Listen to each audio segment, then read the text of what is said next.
Assalamualaikum warahmatullahi wabarakatuh. Selamat pagi anak-anak semua kelas 10 PKM baik 1 dan 2.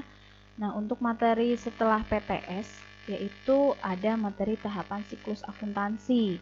Ya, jadi untuk materi ini adalah gambaran nantinya semester depan atau setelah ini kita akan melakukan apa saja. Nah, nanti ada di tahapan siklus akuntansi. Nah, nanti di tahapan siklus akuntansi di sini saya hanya memberikan gambaran secara garis besar ya. Nanti untuk per detail bagiannya nanti akan dijelaskan setiap pelatihan soal, karena ini adalah pengantar atau apa sih biar kalian nggak bingung nanti apa sih yang akan kita lakukan di pelajaran akuntansi dasar. Nah, siklus akuntansi, yang namanya siklus itu pasti akan terus berputar dan akan kembali lagi dan seperti itu terus. Nah, siklus akuntansi merupakan suatu proses penyediaan laporan keuangan perusahaan untuk suatu periode waktu tertentu. Jadi sebenarnya pelajaran akuntansi di sini adalah kita belajar membuat laporan keuangan. Nah, karena hasil dari siklus akuntansi adalah laporan keuangan. Nah, laporan keuangan itu akan melalui siklus akuntansi yang nantinya ada beberapa tahapan atau proses yang akan kita lalui. Nah, ini gambarannya siklus akuntansi, lumayan banyak ya. Nah, yang pertama, yang namanya siklus akuntansi pasti diawali dari adanya transaksi. Nah, dari transaksi-transaksi tersebut nanti akan dikelompokkan ke akun-akun. Nah, dari akun nanti ke jurnal umum. Nah, tahap pencatatan pertama di siklus akuntansi ada di jurnal umum. Ya, ingat, siklus akuntansi itu selalu berhubungan satu dengan yang lain. Jadi, misalnya nanti kalian salah mencatat di jurnal umum, saya yakin sampai belakang, sampai laporan keuangan, jurnal penutup, juga akan salah. Nah, itu salah satu istilahnya tanda kutip jeleknya akuntansi ya. Jadi kalau misalnya yang ini udah salah, saya nggak perlu ngoreksi nih sampai laporan keuangan, udah pasti salah. Jadi makanya yang di akuntansi dasar itu sangat dituntut ketelitian. Nah, setelah dari jurnal umum, ada jurnal khusus. Nah, jurnal khusus ini biasanya dipakai di perusahaan dagang. Nah, karena kita perusahaan jasa, jadi kita cukup memakai jurnal umum. Dari jurnal umum kita lanjut ke buku besar. Nah, buku besar di sini ada buku besar pembantu. Ini biasanya juga dipakai untuk perusahaan dagang karena transaksinya yang cukup banyak. Jadi tidak cukup hanya membuat buku besar saja. Setelah dari buku besar, kita lanjut ke neraca saldo. Nah, dari neraca saldo kita bikin jurnal penyesuaian dan akan didapat neraca saldo setelah penyesuaian. Nah, nanti baru akan didapat laporan keuangan. Nah, akan didapat laporan keuangan. Nah, setelah dari laporan keuangan, nanti ada jurnal penutup. Nah, jurnal penutup ini nanti untuk menutup akun-akun nominal, nanti ada penjelasannya lebih lanjut ya. Nah, setelah itu ada neraca saldo setelah penutupan dan jurnal pembalik. Di sini ada tulisannya opsional, yang artinya ini pilihan. Boleh dilakukan dan boleh tidak. Nah, jadi yang wajib di siklus akuntansi ya dari transaksi, jurnal umum, buku besar, neraca saldo, jurnal penyesuaian, neraca saldo setelah penyesuaian, laporan keuangan, dan jurnal penutup. Nah, ini dikembalikan ke kebijakan perusahaan, mau dilakukan atau tidak. Paham ya? Next. Nah, tadi saya bilang tahap pertama kegiatan akuntansi adalah tahap pencatatan atau recording. Nah, sebelum kita melangkah lebih jauh, kalian harus tahu yang namanya di akuntansi ada dua dasar pencatatan, yaitu cash basis dan accrual basis. Kalau cash basis, ini pencatatan transaksi dilakukan pada saat transaksi tersebut diselesaikan secara tunai alias sudah lunas, baru dicatat di perusahaan. Kalau accrual, dia sudah dibayar atau belum, sudah lunas atau belum, ketika terjadi transaksi ya langsung dicatat. Itu bedanya antara cash basis dengan accrual basis. Nah, untuk akuntansi sendiri kita memakai yang nomor 2, yaitu accrual basis. Jadi begitu terjadi transaksi ya langsung dicatat, terlepas transaksi itu sudah diselesaikan secara tunai atau belum. Selanjutnya ada penggolongan rekening atau akun. Nah, kita akan berhubungan dengan 5 akun ini ya. Di akuntansi itu ada 2 akun dibagi. Yang pertama rekening real atau neraca, terdiri dari aktiva, utang, dan modal. Yang kedua ada rekening nominal atau laba rugi yang terdiri dari pendapatan dan beban. Jadi nanti kita akan berhubungan dengan 5 akun. Ada aktiva, utang, modal, pendapatan, dan beban. Lanjut. Selanjutnya adalah bukti transaksi ya. Karena tadi transaksi didapat dari mana? Iya, dari bukti transaksi. Macam-macam bukti transaksi di sini yang pertama ada kwitansi. Nah, tahu ya kwitansi ya. Pasti pernah lihat dan pernah punya. Biasanya kalau kalian bayar uang koperasi atau uang gedung atau seragam, biasanya akan dapat kwitansi, tanda bukti pembayaran. Selanjutnya ada memo. Nah, memo ini biasanya adalah surat antar bagian di dalam perusahaan. Jadi masuknya hanya intern perusahaan antar bagian, misalnya dari pimpinan ke bagian accounting, pimpinan ke bagian manajer pemasaran, dan sebagainya. Selanjutnya nota debit dan nota kredit. Ini maaf ya, ketutupan nota kredit. Nah, sebenarnya nota debit dan kredit itu sama, yaitu sama-sama berhubungan dengan pengembalian barang. Kadang kan kalau kita beli barang, misalnya dalam jumlah banyak, kadang ada yang ternyata saya pesennya A yang datang B, terus misalnya di jalan rusak atau kehujanan. Nah, itu kan pasti akan kita kembalikan ya. Nah, nota debit dan nota kredit itu sama-sama pengembalian barang karena rusak, cacat, atau tidak sesuai pesanan. Nah, bedanya hanya dilihat dari segi mananya dulu. Kalau nota debit itu biasanya dilihat dari pembeli atau yang bikin pembelinya nih ditujukan kepada penjual. Di penjual dinamakan nota kredit. Jadi hanya penyebutan dari sudut pandang pembeli atau penjual. Paham ya? Lanjut. Ada faktur dan nota kontan. Nah, faktur ini biasanya kalian nanti akan dapat faktur ketika kalian membeli atau menjual barang secara kredit. Secara kredit berarti kalian bayarnya tempo atau ngutang. Ya, itu nanti dapatnya faktur. Kalau kalian beli barangnya cash atau langsung bayar atau langsung lunas, kalian akan dapatnya nota kontan. Nah, perlu diperhatikan bukti-bukti transaksi di sini saya ambil hanya contohnya saja. Tidak mesti bentuknya mutlak seperti ini ya. Jadi nanti biasanya ya tergantung perusahaan atau tokonya bikin formatnya seperti apa. Tapi yang jelas kurang lebih bentuknya seperti ini. Paham ya? Lanjut. Nah, tadi kan saya lihat ada bukti-bukti transaksi sudah contohnya ya. Nah, kalau di akuntansi, bukti transaksi ini dibagi jadi 2. Ada eksternal dan internal. Eksternal itu berarti bukti transaksi yang hubungannya dengan pihak luar. Seperti tadi faktur, nota kredit, nota debit, kwitansi, nota kontan, cek, dan bilet giro. Kalau internal itu biasanya berhubungan dengan perusahaannya saja atau antar karyawan. Yaitu ada bukti kas masuk, bukti kas keluar, dan memo. Nah, itu perbedaannya ya. Jadi kalian tahu mana yang masuk bukti transaksi eksternal yang berhubungan dengan pihak luar perusahaan dan bukti transaksi internal yang hanya digunakan untuk internal perusahaannya. Nah, selanjutnya karena kalian tadi sudah tahu mana sih yang masuk bukti transaksi eksternal dan mana yang masuk bukti transaksi internal. Selanjutnya adalah ke bagian yang pertama, yaitu jurnal umum.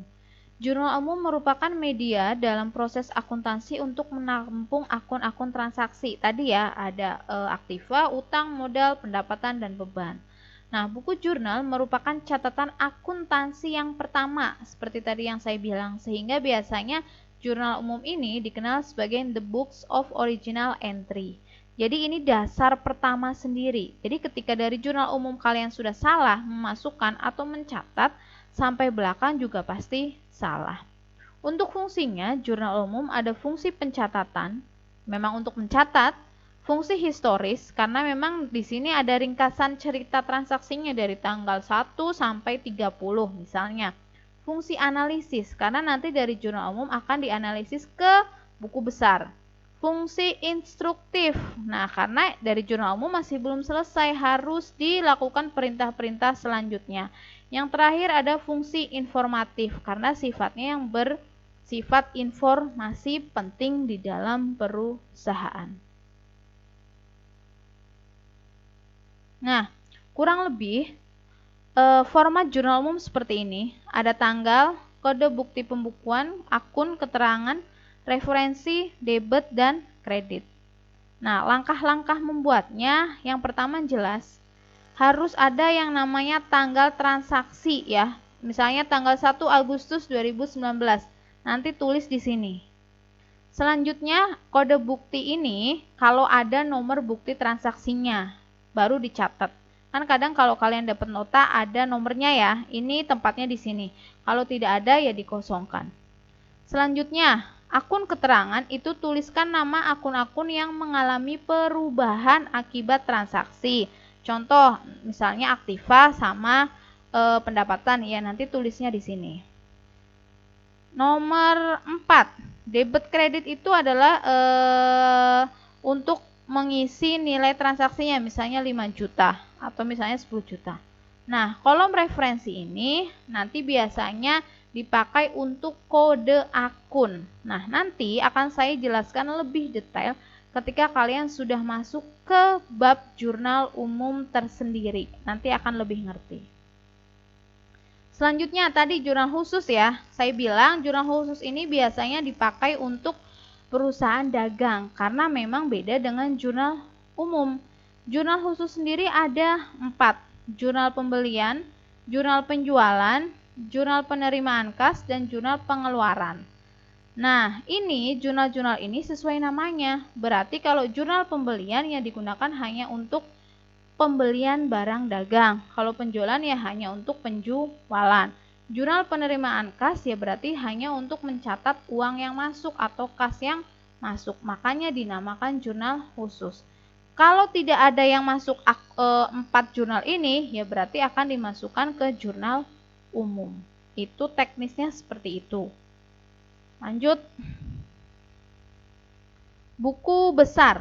Nah, dari jurnal umum kita lanjut ke tahap penggolongan atau classifying. Buku besar merupakan buku yang berisi kumpulan akun yang disusun secara berurutan berdasarkan kode akun sehingga mudah ditemukan ketika diperlukan. Jadi kasarnya buku besar itu mengelompokkan nama-nama yang sama. Misalnya ada akun kas. Nah, kalian bikin buku besar kas, ya isinya hanya kas semua, tidak ada yang lain. Makanya dinamakan tahap penggolongan atau klasifikasi. Nah, bentuknya di sini bentuk buku besar kurang lebih ada 4. Bentuk T, jadi hanya seperti ini, seperti bentuk T. Bentuk 2 kolom atau skontro. Bentuk 3 kolom atau bentuk saldo tunggal, dan bentuk 4 kolom. Jadi biasanya saya memakai yang paling lengkap yaitu bentuk 4. Nah, kalau 1, 2, 3, kalau yang belum mahir akuntansi saya rasa bingung. Jadi nanti akan saya ajarkan ke bentuk yang 4 kolom atau bentuk saldo rangkap. Selanjutnya, tahap peringkasan ada neraca saldo. Neraca saldo adalah daftar yang memuat seluruh saldo dari akun-akun yang terdapat dalam buku besar. Jadi tadi kalau kalian sudah bikin buku besar, kan akan didapat hasil akhirnya ya. Nah, hasil akhirnya itu akan dikumpulkan di dalam tempat atau format yang namanya neraca saldo. Bentuk neraca saldo kurang lebih seperti ini. Ada kode akun, nama akun, debit, dan kredit. Paham ya?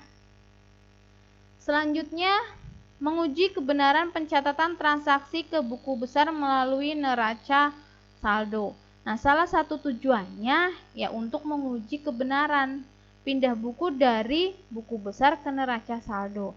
Kalau kalian memasukkannya sudah benar, nanti jumlah antara debit dan kredit itu akan seimbang. Kalau yang debit 500.000, yang kreditnya juga 500.000. Tapi kalau misal ada selisih 100 rupiah pun berarti kalian ada yang keliru memasukkannya, entah itu dari jurnal umum atau dari buku besar. Selanjutnya ada tahap peringkasan jurnal penyesuaian.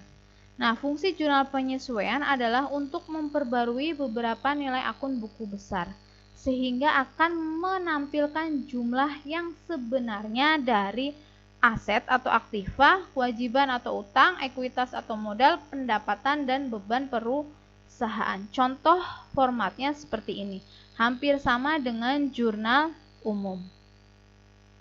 Nah, lanjut. Nah, tadi di siklus akuntansi nggak ada neraca lajur ya. Memang karena biasanya neraca lajur itu juga sifatnya opsional, boleh dilakukan atau tidak. Nah, neraca lajur itu apa sih? Nah, kurang lebih bentuknya seperti ini ya. Lumayan banyak, lumayan besar. Sehingga makanya dari awal saya bilang pakai yang namanya buku besar, karena nanti kalian akan membuat seperti ini. Nah, neraca lajur itu adalah suatu daftar berkolom-kolom untuk menghimpun semua data akuntansi yang bertujuan mempermudah penyusunan laporan keuangan. Nah, sebenarnya dari jurnal penyesuaian, tadi kan larinya langsung ke laporan keuangan ya, sebenarnya bisa, cuman memang agak panjang prosedurnya. Nah, neraca lajur itu fungsinya yaitu mempermudah atau membantu kalian nanti menyusun laporan keuangan. Jadi lebih gampang kalau kalian bikin neraca lajur. Kalau enggak bisa, cuman agak ribet. Nah, ini fungsinya untuk mempermudah. Bentuknya seperti ini kurang lebih. Dan ini setiap masing-masing kolom debit kredit dari neraca saldo sampai neraca itu harus balance atau harus seimbang atau jumlahnya harus sama. Kalau yang debit 500.000, yang kredit juga harus 500.000. Berarti nanti kalau kalian ngitung salah atau tidak balance, ya sudah, ada yang perlu diperbaiki.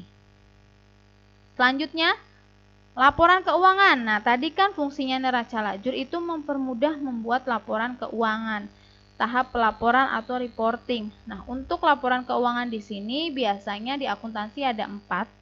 Ada penyusunan, yang pertama ada laporan laba rugi. Ini bukan penyusunan laporan keuangan ya. Ada laba rugi, ada perubahan ekuitas, neraca, dan arus kas. Di sini saya lampirkan contoh salah satu bentuk laporannya, yaitu laporan laba rugi. Nanti untuk detailnya, kembali lagi saya bilang di awal, akan saya jelaskan lebih lanjut per bagian nanti kalau kalian sudah masuk ke transaksi akuntansinya. Selanjutnya, jurnal penutup. Nah, setelah laporan keuangan jadi, belum selesai. Kalian harus membuat yang namanya jurnal penutup. Biasanya dibuat pada akhir periode akuntansi untuk menutup akun-akun laporan laba rugi dan PRIV dalam laporan perubahan ekuitas. Nah, kurang lebih seperti ini. Bentuknya jurnal penutup juga hampir sama dengan jurnal umum dan jurnal penyesuaian. Selanjutnya ada neraca saldo setelah penutupan. Nah, tadi kan sifatnya ini ingat adalah opsional. Jadi boleh dilakukan, boleh tidak.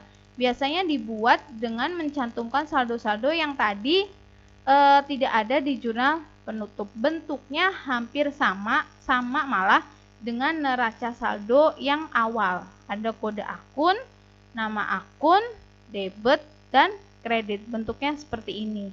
Ya, makanya nanti jangan lupa sediakan penggaris. Ya, selanjutnya setelah kalian nanti membuat neraca saldo setelah penutupan, langkah selanjutnya adalah jurnal pembalik. Sama, ini juga sifatnya opsional. Boleh dilakukan, boleh tidak. Kembali lagi ke kebijakan masing-masing dari perusahaan itu. Nah, sebenarnya tujuan dari jurnal pembalik adalah memudahkan pencatatan transaksi di awal periode laporan berikutnya. Tujuannya itu. Jadi, setiap tahun kan akan ganti terus ya. Nah, fungsi jurnal pembalik adalah untuk memudahkan nanti di awal tahun pencatatannya. Nah, biasanya pos-pos yang dibuatkan jurnal pembalik adalah akun-akun yang ada di jurnal penyesuaian. Nah, itu kenapa dinamakan jurnal pembalik? Ya, karena nanti akun-akun di jurnal penyesuaian hanya dibalik. Kalau yang di jurnal penyesuaian debit, nanti di jurnal pembalik kredit. Jadi, pemahamannya seperti itu kurang lebih. Nah, kembali lagi kalau kalian mau tahu lebih jelasnya, nanti kalau saatnya kita membahas jurnal pembalik. Nah, seperti yang tadi saya bilang di awal kan, ini hanya gambaran secara garis besar. Apa sih yang akan kalian lakukan nanti di akuntansi dasar dari jurnal umum sampai menghasilkan laporan keuangan. Nah, tadi langkahnya cukup panjang. Ya, kalau saya jelaskan saya rasa masih istilahnya masih abu-abu atau masih buram, nggak ngerti ini Bu En ngomong apa sih. Nah, cuma nanti kalau kalian sudah masuk ke persamaan dasar akuntansi, jurnal umum, saya rasa kalian akan mengerti ketika kalian latihan soal. Nah, makanya akuntansi ini akan banyak nanti saya berikan soal-soal. Jadi, kalian ngertinya ya dari latihan soal. Jadi, jangan apa ya istilahnya, jangan ngeluh kalau saya kasih banyak soal. Tanya tuh kakak kelas kalian, tiap hari saya jejelin soal. Karena apa? Pemahaman kalian dari akuntansi dasar ya dari semakin banyak latihan soal. Ketika kalian semakin banyak latihan soal, kan nanti akan ditemui kesulitannya di mana, kasusnya di mana, misalnya nggak balance-nya di mana. Nah, nanti kalian akan belajar dari kesalahan latihan soal. Jadi jangan ngeluh kalau akuntansi dasar nanti akan saya berikan banyak latihan soal. Dan sekali lagi, kalau yang belum punya buku besar, tolong beli. Ya, kan saya bilang nggak mahal kok, nggak sampai 20.000. Kenapa? Karena ini kita sudah mulai masuk ke perhitungan. Nanti habis materi ini ada materi persamaan dasar akuntansi. Itu materi sebelum kita masuk ke jurnal umum. Dan itu materi isinya sudah menghitung atau membuat format-format kotak-kotak seperti ini. Jadi jangan lupa kalau nanti misalkan sudah masuk hitung-hitungan, sediakan pensil, penggaris, kalkulator boleh kalkulator yang kalkulator dagang beras atau kalkulator yang saintifik yang Casio, itu terserah ya, yang penting ada. Tapi nanti kalau misalnya ulangan atau ujian nggak boleh ya. Jadi ini hanya untuk latihan soal. Dan nanti tolong kalau sudah masuk ke latihan soal atau hitung-hitungan, kurangi tip X. Ya, semakin banyak kalian mencoret, semakin banyak kalian memakai tip X, itu akan berbeda nilainya dengan anak yang mengerjakan sedikit tip X-nya atau bahkan tidak ada. Ya, karena apa? Akuntansi di sini saya mengajarkan tidak hanya balance benar, debit kreditnya benar, enggak. Kerapihan saya nilai, terus kebersihan saya nilai, kebenaran jawaban juga saya nilai, dan ini kerapian kalian bikin kotak-kotak ini, karena yang sudah-sudah ngasal, yang penting bener isinya. Enggak, saya enggak hanya nilai dari angkanya saja, tapi dari keseluruhan, dari kalian bikin garisnya yang miring atau enggak, yang ditutup atau enggak, yang banyak tip X-nya atau enggak, itu saya nilai. Coba kalau kalian kerja di perusahaan, suruh bikin laporan keuangan misalnya, banyak tip X-nya. Atasan kalian mau lihat enggak? Boro-boro dilihat yang ada dibalikin, suruh benerin lagi, yang bersih atau yang rapih. Orang kalau lihat hal yang bersih itu kan akan jauh lebih enak ya daripada lihat tulisan yang banyak coretannya atau bahkan tip X-nya. Nah, itu untuk materi siklus akuntansi kurang lebih seperti tadi ya di awal. Jadi dari jurnal umum, buku besar, neraca saldo, jurnal penyesuaian, neraca saldo setelah penyesuaian, sampai laporan keuangan, sampai jurnal penutup, neraca saldo setelah penutupan, dan jurnal pembalik. Lumayan panjang. Kalau kalian di jurnal umum salah, sampai jurnal pembalik ini juga saya pastikan salah. Dan yaitu menguntungkan bagi saya, ya saya nggak perlu koreksi lagi, karena kalau di jurnal umum salah seperti tadi yang saya bilang, ya sampai belakang pasti salah. Paham ya? Nah, nanti biasa kalau ada yang nggak ngerti, bisa tanya ke saya atau diskusi di forum. Nah, satu lagi, kemarin banyak kalau saya kasih materi-materi seperti ini, Bu, dicatat atau tidak? Nah, dicatat atau tidak itu tergantung kebutuhan kalian. Saya sudah menyajikan materi. Kalian harusnya tahu dong, mana yang perlu dicatat, mana yang enggak. Jadi nggak perlu nanya, misalnya, Bu, perlu dicatat nggak? Ya terserah kalian. Kalau kalian memang perlu untuk belajar dicatat, silahkan dicatat. Kalau perlu, seperti tadi, format-formatnya digambar atau bukti transaksinya digambar biar jelas. Karena nanti kita kan akan nyambung kalau kita sudah tatap muka. Nah, kalau kalian misalnya nggak nyatet dari materi-materi ini, masa iya kamu saya ajar misalnya di kelas kamu buka video ini, kan nggak mungkin. Jadi tetap ya perlu catatan, hanya saja yang tahu kalian mana yang harus dicatat kan kalian sendiri. Paham ya? Untuk sementara, untuk hari ini materinya cukup sampai di sini. Ada kurang lebihnya saya mohon maaf. Wassalamualaikum warahmatullahi wabarakatuh.